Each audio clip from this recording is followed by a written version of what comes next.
So most people fall off from their weight loss journeys, not because they lack discipline or willpower. A lot of the times, the moment that everything starts to unravel is created by feeling a big emotion that we don't know how to handle. And when we don't know how to handle these big emotions, these big dramatic moments, what do? We turn to food. We turn back to the comfortable things that got us here in the first place.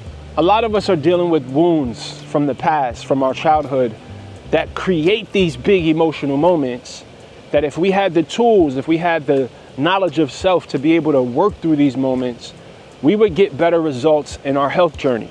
A lot of what we think is a lack of discipline is really just a triggered, unsafe nervous system.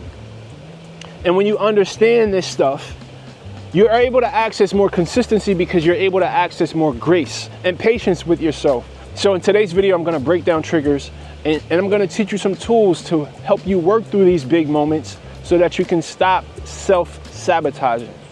Let's get right into it. Welcome to the Mind Body Mastery series. This is a series where we talk about the stuff that really matters, right? The stuff that for years has kept you stuck, that has blocked you from consistency. And no, I'm not talking about diet and exercise. I'm talking about the inner stuff, the mind, the emotions, the identity, because these are the things, the understanding of these things will give you the key to unlock the body that you've always wanted, right? So tap in with the series. There's about 20 to 30 videos in this series, and every video breaks down a concept from my Mind Body Mastery Starter Kit. The Mind Body Mastery Starter Kit is a free resource built for people who are absolutely tired of starting over and are ready for real change. Download that right now. The link is in the description. And every month, I do a free Zoom training where I go deep on these concepts. I give you guys an opportunity to ask me questions. The only way to get an invitation to the free training is to be a part of my email list. And to join the email list, you have to download the document. So take advantage of that. So we're gonna be talking about triggers. And I think the understanding of all of these concepts is pivotal, right? We gotta have the language in order for you to get to the understanding piece, because the industry has taught us so long that it's about diet and exercise, and it's not, right? It's about the mind, it's about the emotions, it's about the nervous system, right? It's about your identity and learning how to be more intentional about controlling your stress and your emotions and all of these things. And that's what I'm breaking down in this series. A trigger is normally anything that sparks big emotions. And usually these big emotions are not really about what's happening in the moment. It's usually connected to something in the past, some sort of old wound, whether it's from childhood, whether it's from an old relationship, but normally that's what's happening. So this dude, Brix, let me give you guys a story. He thought he had a problem with food. He thought he didn't have discipline. He was addicted to food. And one day, let me tell you how I learned that it wasn't so much about the food. I'm in the middle of meal prepping. I remember this clear as day. I'm in the middle of meal prepping and I get a text message. I will allow the person who texts me to remain anonymous, but this text message crushed me. It instantly put me in this state where I'm feeling sad. I'm feeling discouraged. In the middle of my meal prep, I stopped meal prepping and I ordered a big ass pizza. And the pizza arrived and I'm sitting there, I'm like, yo, what the fuck just happened? I wasn't even hungry. All of a sudden I get this text message, I'm feeling these big emotions, and then boom, next thing you know, I got a big ass pizza in front of me. And something in that moment kind of clicked for me. It was like, there's something else happening here, right? I was totally oblivious in all the moments that looked like that one in the past, right? I used to think, I don't even remember what the fuck I used to think. But that moment revealed to me that it's something deeper happening, and it created some curiosity. I started to pay attention. I started to pay attention to what I was feeling in my body, what I was thinking, what I was feeling emotionally, and how that influenced my choices. And I started to practice breathing. I started to practice just being with my feelings, learning how to feel them instead of always avoiding them.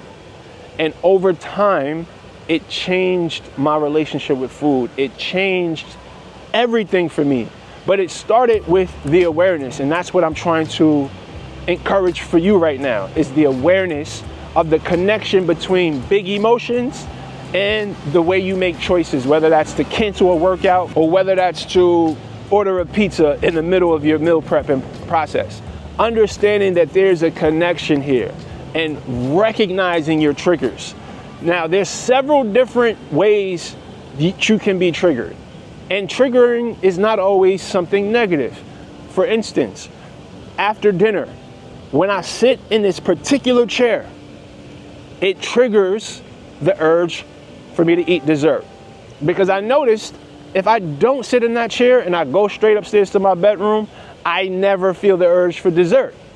So understanding your triggers is vital information that will help you stay out of your own fucking way.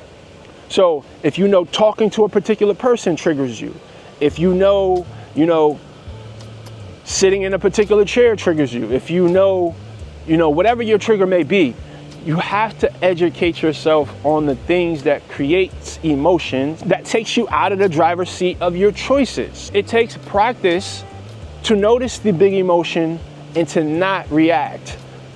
The thing is, you want to train yourself to respond, not react. Most of us, we feel big emotions, we're triggered, we feel big emotions, and then we react. We don't even think. It's all automatic. It's all programmed. And that's how you remain stuck. That's how you remain in that cycle, because you allow these feelings to control your reaction instead of you choosing, okay? I'm feeling big emotions. Let me choose something else. Now, which leads me to how to navigate triggers. It's important for you to have some tools, have some strategies to help you overcome this. The first thing you want to do is you want to name it. Say, hey, oh shit, I feel it. You may want to recognize where it is in your body. Sometimes when I feel triggered, I feel this tightness in my chest. I feel a knot in my stomach. Sometimes you'll feel like your face, tightening up, your jaw clenching. Recognize that you're triggered and name it. Say, I'm feeling big emotions. I'm feeling sad. This thing made me sad. Say it out loud, right? You have to name it, because it puts some separation in between you and the feeling when you name it. The next thing you should do once you recognize that you're triggered is to get curious. Like, where is this feeling coming from? Where have I felt this before, right? Because a lot of the times, in order to heal the wound, you have to recognize where it comes from. It's certain memories, certain things that happened in your past that something that's happening right now may remind you of, and now you're reliving that moment all over again. But unless you remember, right, and you get curious and you love yourself through that moment, that will continue. You'll continue to be on that same cycle. The next thing you want to practice doing is pausing. Just doing nothing. I feel a big emotion. You may want to find somewhere quiet to sit. Close your eyes. Take a few deep breaths. Identify where you feel it in your body. Focus on it. If you feel it in your stomach, take some deep breaths. Send the oxygen to that place you feel it in your body, in your stomach, in your chest, wherever it may be. And just observe what it does. Be with it for a few minutes. Don't feel like you need to do anything to fix it. Don't judge it. Just be with it. And over time, you'll start to notice that the feelings will subside with the breath, with attention to it, with curiosity, with grace for yourself. But this is a practice. It takes time. It takes being triggered, right? Because every time you're triggered, that's an opportunity, right? It's an opportunity to gain more self-awareness, to learn your triggers, to sit with your discomfort, to practice sitting with it instead of reacting. That's the key, right? You have to practice allowing yourself to feel everything you feel and not just immediately order the pizza. Another tool is journaling. In that moment, if I'm in a situation where I can grab my journal and I can write down what I'm feeling, that helps me so much because it allows me to process it, right? It gives me a different way to soothe the big emotion without having to turn to foods that take me off my path, right? All right, let me wrap this up. So understand this. Just because you have triggers, it doesn't mean that you're broken. Triggers are opportunities to get feedback from yourself, to learn what's going on at a deeper level. Triggers are a sign, right? Are a signal that there's something inside of you that needs to be healed. There's a part of you that needs some love. Listen to me. Every single one of your triggers is a teacher. It's one of your best teachers. And when you learn how to listen to yourself, listen to your body, listen to your emotions, you can then break the pattern, right? You can get unstuck. You don't have to continue that cycle of reaction and numbing. You can end that with just some practice and a little presence, all right? Hopefully that was helpful, guys. All the information about the free live training is in the description below. Again, download the MindBody Mastery Starter Kit. It is a powerful resource, a life-changing resource, I want to say, all right? And remember, the body that you want is owned by a higher version of yourself, so evolve. Peace.